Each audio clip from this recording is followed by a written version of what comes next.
سال دیگه درآمد ما با این وضعیت، تازه اگه اتفاقی نیفته، ترامپ اومده اگه کاری نکنه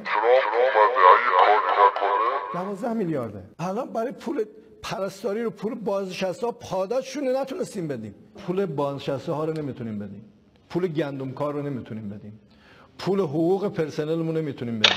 جنگ تحمیلی به خاطر این اتفاق افتاد که دشمن در ما احساس ضعف کرد. اگر دشمن بعثی و محرکینش خاطر جمع نبودن که سر چند روز به تهران خواهند رسید، این جنگ انجام نمیگیره. اونا در ما احساس ضعف کردن. احساس ضعف شما موجب تشویق دشمن به حمله به شماست. اگر میخواهید دشمن را از تهاجم به خودتون منصرف کنید، سعی کنید اظهار ضعف نکنید.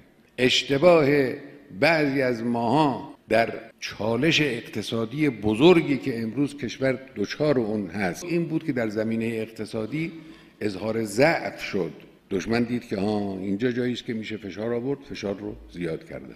اون یه نفری روش میشه بیاد در مصاحبه ازش بپرسن که آقا این رزمایش که شما دارید فلان جا میکنید و در این حال با ایرانی ها مذاکره میکنید، ایرانی ها ناراحت نشن از این رزمایش ضربه بخوره به این مذاکرات اقتصادی. او خجالت نکشه از این که بگه نه آقا اینا تأثیری نداره، ایرانی ها انقدر احتیاجی به این مذاکرات دارن که امثال این رزمایش ضرری به مذاکره اقتصادی ما نمیزنه. این اظهار ضعف در مقابل دشمن نباید بشه.